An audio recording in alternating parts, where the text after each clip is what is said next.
கோபுரம் சிட்ஸ் 9000க்கும் மேற்பட்ட வாடிக்கையாளர்களை கொண்ட நம்பிக்கையான சிட்ஸ் நிறுவனம். Download #cash app now. குறைந்த விலை நிறைந்த தரம், தங்கள் தேவைகள் அனைத்தும் ஒரே இடத்தில். ஜெயச்சந்திரன். லைகா புரொடக்ஷன் சுபாஸ்கரன் தயாரிப்பில் ரஜினிகாந்த் சிறப்பு தோற்றத்தில் விஷ்ணு விஷால் மற்றும் விக்ராந்த் நடிப்பில் லால் சலாம் திரையரங்குகளில் வெற்றி நடை போடுகிறது. இஸ்ரேல் காசா இடையேயான மோதல் பல மாதங்களாக தொடரும் நிலையில் இப்போது அங்கே நிலைமை கையை விட்டு போகும் சூழல் உருவாகியுள்ளது. இஸ்ரேல் ஹமாஸ் இடையே கடந்த சில மாதங்களுக்கு முன்பு தொடங்கிய போர் இன்னும் நிறைவடையவில்லை. காசா பகுதிக்குள் புகுந்து இஸ்ரேல் மிக கடுமையான தாக்குதல்களை நடத்தி வருகிறது. இஸ்ரேலின் அடுத்த கட்ட திட்டம் குறித்து வெளியான தகவல் பெரும் பரபரப்பை ஏற்படுத்தியுள்ளது.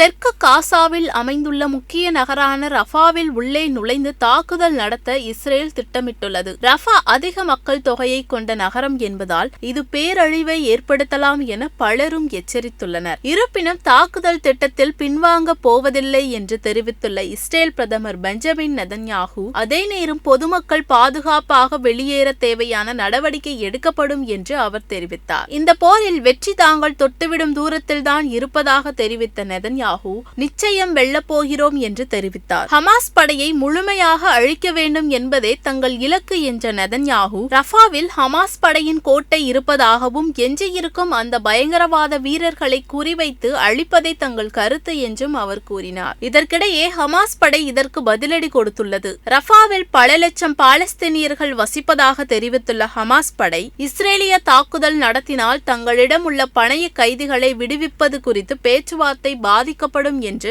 கடுமையாக சாடியுள்ளது. இஸ்ரேல் முதலில் வடக்கு காசாவில் தாக்குதலை நடத்திய நிலையில் பலரும் தெற்கு காசாவில் உள்ள ரஃபாவுக்கு தான் வந்தனர். காசாவில் வசிக்கும் 23 லட்சம் மக்கள் தொகையில் சரிபாதிக்கும் மேலானவர்கள் ரஃபாவில் தான் இருப்பதாக கூறப்படுகிறது. அங்கே ஏற்கனவே உணவு, தண்ணீர் மற்றும் மருத்துவ பொருட்களுக்கு பற்றாக்குறையும் ஏற்பட்டுள்ளதாக ஹமாஸ் கூறுகிறது. இதனால் அங்கே மிக கடுமையான மனிதாபிமான நெருக்கடியும் ஏற்பட்டுள்ளது. இஸ்ரேலின் இந்த நடவடிக்கை சர்வதேச அளவில் பெரும் பரபரப்பை ஏற்படுத்தியுள்ளது. இஸ்ரேலின் முக்கிய நட்பு நாடுகளான அமெரிக்கா உட்பட பல வெளிநாடுகள் ரஃபா மீதான தாக்குதல் திட்டம் குறித்து விமர்சித்துள்ளது. ஐக்கிய அரபு எமிரேட்ஸ், கத்தார், ஓமன் மற்றும் இஸ்லாமிய ஒத்துழைப்பு அமைப்பு ஆகியவை ரஃபா தாக்குதல் திட்டம் குறித்து அதிருப்தி தெரிவித்துள்ளது. அங்கே இனப்படுகொலை நடப்பதாகவும் இதை உடனடியாக தடுக்க வேண்டும் என்றும் இஸ்லாமிய ஒத்துழைப்பு அமைப்பு சார்பில் கேட்டுக் கொள்ளப்பட்டுள்ளது. அதேபோல சவுதி அரேபியா மற்றும் ஐக்கிய அமீரக நாடுகளும் ரஃபா மீது தாக்குதல் நடத்தக்கூடாது என்றும் இது தொடர்பாக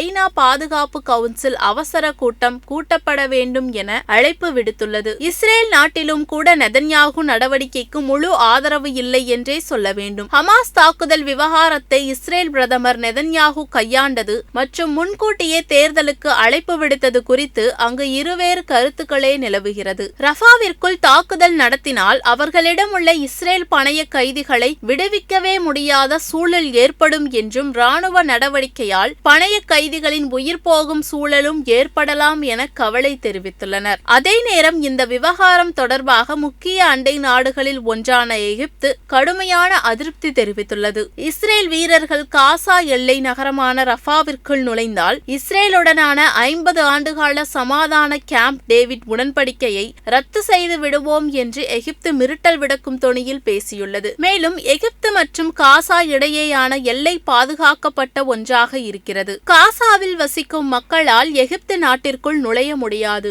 இதுவும் இரு இஸ்ரேல் எகிப்து ஒப்பந்தத்தின் ஒரு பகுதியாகும். ஆனால் இஸ்ரேல் ரஃபா மீது தாக்குதல் நடத்தினால் எல்லையில் உள்ள கட்டுப்பாடுகளை நீக்க நேரிடும் என்பது போல எகிப்து எச்சரித்துள்ளது. இப்படி அண்டை நாடுகள் எல்லாம் இந்த விவகாரத்தில் உள்ளே வந்தால் எங்கு இது உலக போராக வெடிக்குமோ என்ற அச்சமும் அதிகரித்துள்ளது. இஸ்ரேல் காசா இடையேயான மோதல் பல மாதங்களாக தொடரும் நிலையில் இப்போது அங்கே நிலைமை கையை விட்டு போகும் சூழல் உருவாகியுள்ளது. இஸ்ரேல் ஹமாஸ் இடையே கடந்த சில மாதங்களுக்கு முன்பு தொடங்கிய போர் இன்னும் நிறைவடையவில்லை. காசா பகுதிக்குள் புகுந்து இஸ்ரேல் மிக கடுமையான தாக்குதல்களை நடத்தி வருகிறது. இஸ்ரேலின் அடுத்த கட்ட திட்டம் குறித்து வெளியான தகவல் பெரும் பரபரப்பை ஏற்படுத்தியுள்ளது. தெற்கு காசாவில் அமைந்துள்ள முக்கிய நகரான ரஃபாவில் உள்ளே நுழைந்து தாக்குதல் நடத்த இஸ்ரேல் திட்டமிட்டுள்ளது. ரஃபா அதிக மக்கள் தொகையை கொண்ட நகரம் என்பதால் இது பேரழிவை ஏற்படுத்தலாம் என பலரும் எச்சரித்துள்ளனர். இருப்பினும் தாக்குதல் திட்டத்தில் பின்வாங்க போவதில்லை என்று தெரிவித்துள்ள இஸ்ரேல் பிரதமர் பெஞ்சமின் நெதன்யாகு, அதே நேரம் பொதுமக்கள் பாதுகாப்பாக வெளியேற தேவையான நடவடிக்கை எடுக்கப்படும் என்று அவர் தெரிவித்தார். இந்த போரில் வெற்றி தாங்கள் தொட்டுவிடும் தூரத்தில்தான் இருப்பதாக தெரிவித்த நெதன்யாகு, நிச்சயம் வெல்லப் போகிறோம் என்று தெரிவித்தார். ஹமாஸ் படையை முழுமையாக அழிக்க வேண்டும் என்பதே தங்கள் இலக்கு என்ற நெதன்யாகு, ரஃபாவில் ஹமாஸ் படையின் கோட்டை இருப்பதாகவும் எஞ்சியிருக்கும் அந்த பயங்கரவாத வீரர்களை குறிவைத்து அழிப்பதை தங்கள் கருத்து என்றும் அவர் கூறினார். இதற்கிடையே ஹமாஸ் படை இதற்கு பதிலடி கொடுத்துள்ளது. ரஃபாவில் பல லட்சம் பாலஸ்தீனியர்கள் வசிப்பதாக தெரிவித்துள்ள ஹமாஸ் படை, இஸ்ரேலிய தாக்குதல் நடத்தினால் தங்களிடம் உள்ள பணைய கைதிகளை விடுவிப்பது குறித்து பேச்சுவார்த்தை பாதிக்கப்படும் என்று கடுமையாக சாடியுள்ளது. இஸ்ரேல் முதலில் வடக்கு காசாவில் தாக்குதலை நடத்திய நிலையில் பலரும் தெற்கு காசாவில் உள்ள ரஃபாவுக்கு தான் வந்தனர். காசாவில் வசிக்கும் 23 லட்சம் மக்கள் தொகையில் சரிபாதிக்கும் மேலானவர்கள் ரஃபாவில் தான் இருப்பதாக கூறப்படுகிறது. அங்கே ஏற்கனவே உணவு, தண்ணீர் மற்றும் மருத்துவ பொருட்களுக்கு பற்றாக்குறையும் ஏற்பட்டுள்ளதாக ஹமாஸ் கூறுகிறது. இதனால் அங்கே மிக கடுமையான மனிதாபிமான நெருக்கடியும் ஏற்பட்டுள்ளது. இஸ்ரேலின் இந்த நடவடிக்கை சர்வதேச அளவில் பெரும் பரபரப்பை ஏற்படுத்தியுள்ளது. இஸ்ரேலின் முக்கிய நட்பு நாடுகளான அமெரிக்கா உட்பட பல வெளிநாடுகள் ரஃபா மீதான தாக்குதல் திட்டம் குறித்து விமர்சித்துள்ளது. ஐக்கிய அரபு எமிரேட்ஸ், கத்தார், ஓமன் மற்றும் இஸ்லாமிய ஒத்துழைப்பு அமைப்பு ஆகியவை ரஃபா தாக்குதல் திட்டம் குறித்து அதிருப்தி தெரிவித்துள்ளது. அங்கே இனப்படுகொலை நடப்பதாகவும் இதை உடனடியாக தடுக்க வேண்டும் என்றும் இஸ்லாமிய ஒத்துழைப்பு அமைப்பு சார்பில் கேட்டுக் கொள்ளப்பட்டுள்ளது. அதேபோல சவுதி அரேபியா மற்றும் ஐக்கிய அமீரக நாடுகளும் ரஃபா மீது தாக்குதல் நடத்தக்கூடாது என்றும் இது தொடர்பாக ஐநா பாதுகாப்பு கவுன்சில் அவசர கூட்டம் கூட்டப்பட வேண்டும் என அழைப்பு விடுத்துள்ளது. இஸ்ரேல் நாட்டிலும் கூட நெதன்யாகு நடவடிக்கைக்கு முழு ஆதரவு இல்லை என்றே சொல்ல வேண்டும். ஹமாஸ் தாக்குதல் விவகாரத்தை இஸ்ரேல் பிரதமர் நெதன்யாகு கையாண்டது மற்றும் முன்கூட்டியே தேர்தலுக்கு அழைப்பு விடுத்தது குறித்து அங்கு இருவேறு கருத்துக்களே நிலவுகிறது. ரஃபாவிற்குள் தாக்குதல் நடத்தினால் அவர்களிடம் உள்ள இஸ்ரேல் பணைய கைதிகளை விடுவிக்கவே முடியாத சூழல் ஏற்படும் என்றும் ராணுவ நடவடிக்கையால் பணைய கைதிகளின் உயிர் போகும் சூழலும் ஏற்படலாம் என கவலை தெரிவித்துள்ளனர். அதே நேரம் இந்த விவகாரம் தொடர்பாக முக்கிய அண்டை நாடுகளில் ஒன்றான எகிப்து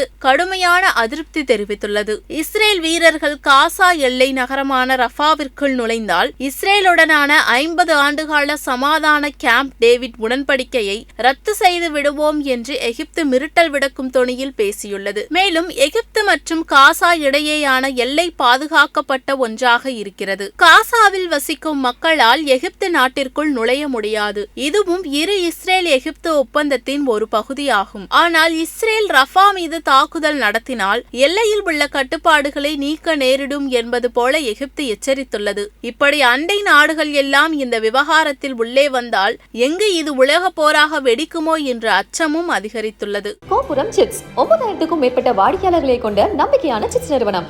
டவுன்லோட் #cash app now. குறைந்த விலை, நிறைந்த தரம், தங்கள் தேவைகள் அனைத்தும் ஒரே இடத்தில். ஜெயச்சந்திரன். லைகா புரொடக்ஷன் சுபாஸ்கரன் தயாரிப்பில் ரஜினிகாந்த் சிறப்பு தோற்றத்தில் விஷ்ணு விஷால் மற்றும் விக்ராந்த் நடிப்பில் லால் சலாம் திரையரங்குகளில் வெற்றி நடை போடுகிறது.